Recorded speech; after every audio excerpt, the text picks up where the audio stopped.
1 Jean 2, la Bible du semeur. Mes chers enfants, je vous écris ceci afin que vous ne péchiez pas. Si toutefois, il arrivait à quelqu'un de commettre un péché, nous avons un défenseur auprès du Père, Jésus-Christ le juste, car il a expié nos péchés, et pas seulement les nôtres, mais ceux de gens du monde entier. Le commandement d'aimer. Voici comment nous savons que nous connaissons Christ. C'est parce que nous obéissons à ses commandements. Si quelqu'un dit « je le connais » sans obéir à ses commandements, c'est un menteur, et la vérité n'est pas en lui. Celui qui observe sa parole a vraiment pour Dieu un amour parvenu à sa pleine maturité. C'est ainsi que nous savons que nous sommes unis à lui. Celui qui prétend qu'il demeure en Christ doit aussi vivre comme Christ lui-même a vécu. Mes chers amis, ce n'est pas un nouveau commandement que je vous écris. Il s'agit d'un commandement ancien que vous avez reçu dès le commencement. Et ce commandement ancien, c'est le message que vous avez entendu. Mais en même temps, c'est un commandement nouveau que je vous écris. Et l'on en voit la réalisation en Christ et en vous. Car les ténèbres se dissipent et la lumière véritable brille déjà.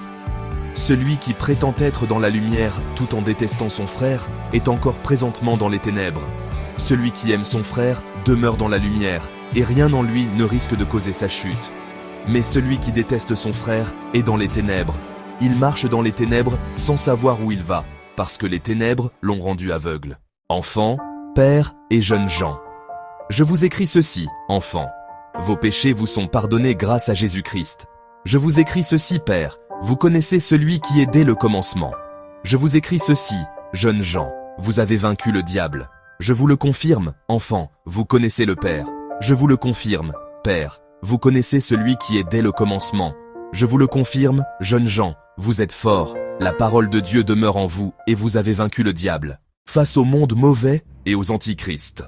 N'aimez pas le monde, ni rien de ce qui fait partie de ce monde. Si quelqu'un aime le monde, l'amour pour le Père n'est pas en lui. En effet, tout ce qui fait partie du monde, les mauvais désirs qui animent l'homme livré à lui-même, la soif de posséder ce qui attire les regards, et l'orgueil qu'inspirent les biens matériels, tout cela ne vient pas du Père, mais du monde. Or le monde passe avec tous ses attraits, mais celui qui accomplit la volonté de Dieu demeure éternellement. Mes enfants, c'est la dernière heure. Vous avez appris qu'un antichrist doit venir. Or, dès à présent, beaucoup d'antichrists sont là. Voilà pourquoi nous savons que nous sommes entrés dans la dernière heure. Ces adversaires de Christ sont sortis de chez nous, mais, en réalité, ils n'étaient pas des nôtres. Car s'ils avaient été des nôtres, ils seraient restés avec nous. Mais ils nous ont quittés, pour qu'il soit parfaitement clair que tous ne sont pas des nôtres. Vous, au contraire, vous avez été oints du Saint-Esprit par celui qui est saint, et vous avez tous la connaissance. Si je vous écris, ce n'est pas parce que vous ne connaissez pas la vérité, mais parce que vous la connaissez, et qu'aucun mensonge ne vient de la vérité. Alors qui est le menteur? C'est celui qui nie que Jésus est Christ. Et l'Antichrist, c'est celui qui refuse de reconnaître le Père et le Fils. Tout homme qui nie que Jésus est le Fils de Dieu ne connaît pas non plus le Père. Celui qui reconnaît que Jésus est le Fils de Dieu connaît aussi le Père. C'est pourquoi, tenez-vous soigneusement à l'enseignement que vous avez reçu dès le commencement. Si ce que vous avez entendu dès le commencement demeure en vous, vous demeurerez aussi unis au Fils et au Père. Et voici la promesse qu'il vous a faite, la vie éternelle. C'est au sujet de ceux qui vous entraînent dans l'erreur que je vous écris ces choses. Quant à vous, l'esprit dont vous avez été oints par Christ demeure en vous. Vous n'avez donc pas besoin que l'on vous instruise, car cet esprit dont vous avez été oints vous enseigne tout. Il est véridique, il ne ment pas. Restez donc attachés à cet enseignement tel que vous l'avez reçu de l'esprit.